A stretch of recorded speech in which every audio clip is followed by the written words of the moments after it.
for years. One payment has quietly shaped your financial life more than any other. Every month it arrives. You budget for it. You expect it. You barely question it anymore. It's simply part of adulthood. Then one day, you make the final payment. No celebration can quite describe the feeling. The house is finally yours. No bank owns a piece of it. No lender is waiting for next month's payment.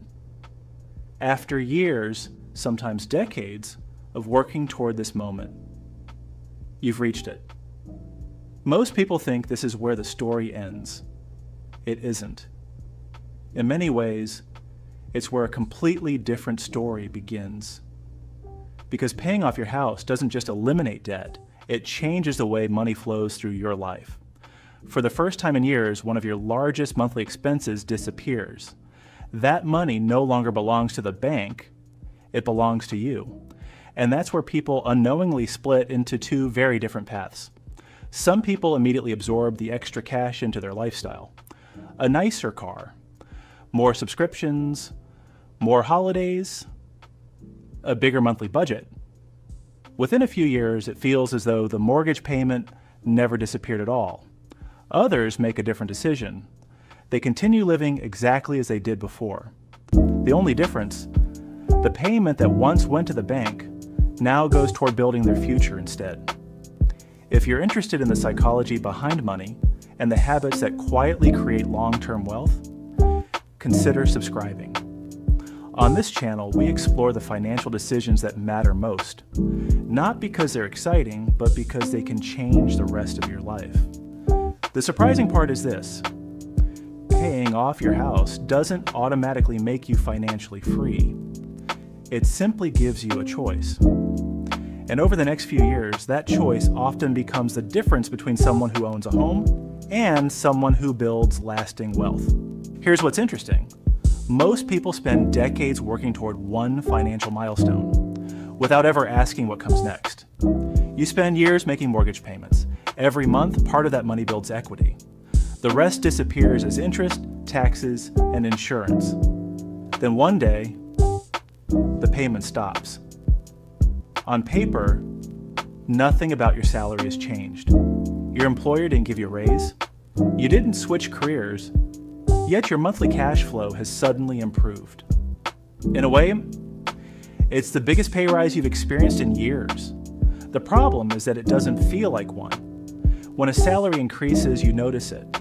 When an expense disappears, you quickly adapt. Psychologists call this hedonic adaptation.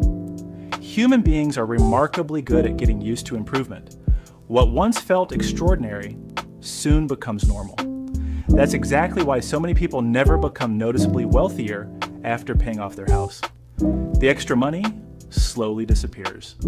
A few upgrades here, a few extra dinners out there, a nicer car because the mortgage is gone. None of these decisions seem significant on their own, but together, they quietly replace the payment that just disappeared. Without realizing it, you've created a brand new mortgage. The only difference, this one never ends. But there's another path. Instead of increasing your lifestyle, you keep your monthly spending almost exactly the same. The payment that used to go to the bank now goes somewhere else. It could go into a diversified investment portfolio. It could strengthen your retirement savings. It could build an emergency fund that removes financial stress. The destination matters less than the habit, because the discipline that helped you pay off a house can now help you build lasting wealth. This is the point most people miss. Paying off your mortgage doesn't make you rich overnight. It gives you the opportunity to redirect one of the largest cash flows in your life. And what you do with that opportunity over the next 5 or 10 years often matters more than the 30 years it took to pay off the house in the first place. There's another change that almost nobody talks about. It's not financial, it's psychological. For years, your home probably felt like both a place to live and a financial obligation. Every decision was connected to that monthly payment. Changing jobs, taking a career break, retiring early, even moving to another city, somewhere in the back of your mind, the mortgage was always there. Then it isn't. That changes the way you think. Suddenly taking a lower paying job doesn't seem as risky. Working fewer hours becomes a realistic option. Retirement no longer feels like a distant dream. You haven't just reduced an expense, you've reduced pressure. And that's something money alone can't always buy.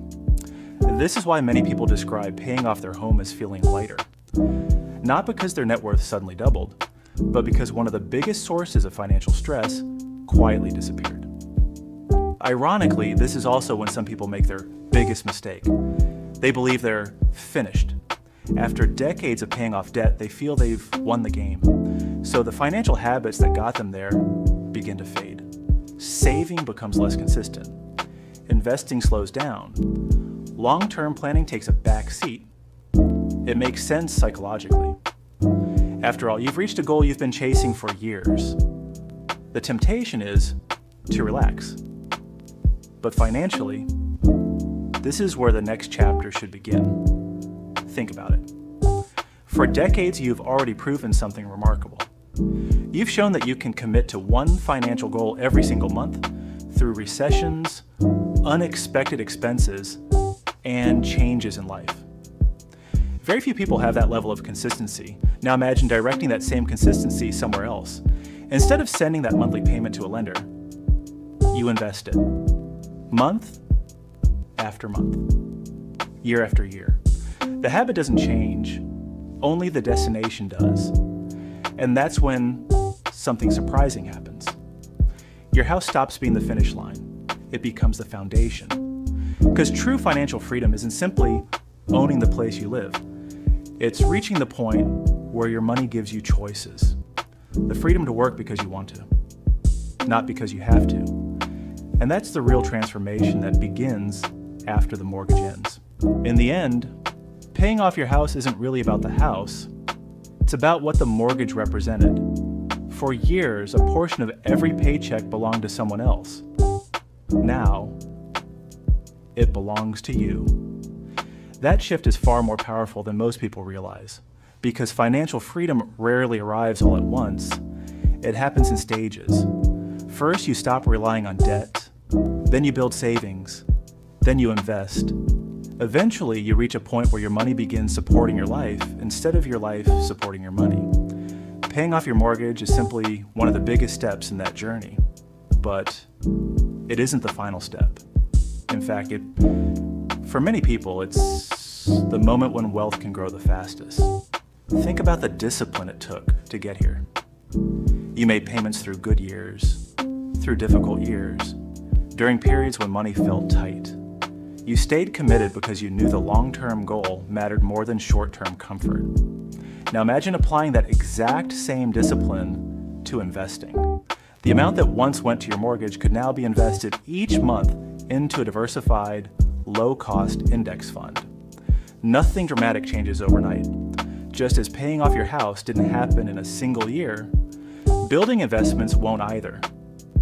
But month after month, year after year, those contributions have the potential to grow into something far larger than most people expect. And perhaps the greatest reward isn't the number in your investment account. It's waking up knowing your home is yours. Knowing your future isn't built on hope, but on years of consistent decisions. The truth is, most people spend decades chasing the day they become mortgage-free. Very few spend equal time thinking about the decades that come afterwards. Don't let paying off your house become the finish line. Let it become the starting point for the next chapter of your financial life. Because the day your mortgage disappears, your greatest financial opportunity may have only just begun.